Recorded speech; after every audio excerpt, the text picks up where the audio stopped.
আর এবার party office ভাঙা নিয়ে অভিষেকের হুঁশিয়ারির অভিযোগে বিষ্ণুপুর থানায় এফআইআর।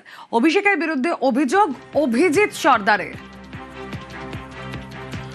অর্পণ রয়েছেন আমাদের সঙ্গে। অর্পণ, দেখো, গতকাল তুমি জানো যে সাংসদ কার্যালয় যেটি আমতলায় রয়েছে, সেই সাংসদ কার্যালয়ে যে অভিযোগ করা হচ্ছিল, একাধিক প্রশাসনিক কর্তারা যে অভিযোগ এনেছেন, নোটিশ দেওয়া হয়েছিল যে বেআইনি ভাবে গড়ে উঠেছে কোনো অনুমতি ছাড়াই। এরপরেই প্রশাসনের আধিকারিকরা যখন এই কার্যালয় ভেঙে দেওয়ার সিদ্ধান্ত নেন ভল্লুজার চলে, তারপরেই দেখা গিয়েছে কলকাতায় সাংবাদিকদের মুখোমুখি হয়ে অভিষেক বন্দ্যোপাধ্যায় তিনি জানিয়েছেন যে যাদেরকে দেখা গিয়েছে কাউকে রেয়াত করা হবে না, এবং একাধিক তিনি মন্তব্য করেছেন। সেই মন্তব্যের পরিপ্রেক্ষিতে তুমি জানো 2026-এর বিজেপির প্রার্থী অভিজিৎ সর্দার, তিনি বিষ্ণুপুর বিধানসভা থেকে লড়েছিলেন।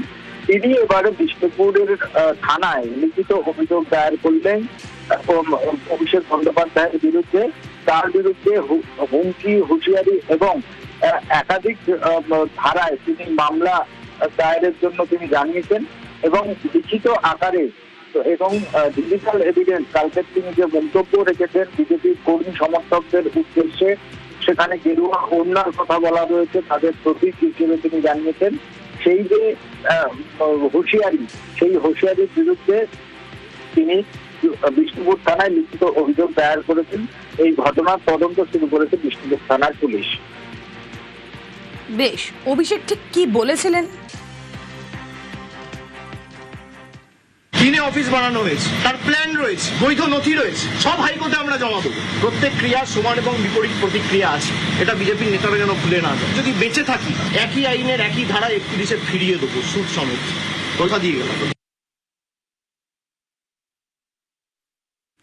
পার্টি অফিস ভাঙা নিয়ে অভিষেক হুঁশিয়ারি দিয়েছিলেন। এভাবেই হুঁশিয়ারির অভিযোগে বিষ্ণুপুর থানায় এফআইআর। অভিষেকের বিরুদ্ধে অভিযোগ অভিজিৎ সর্দারের।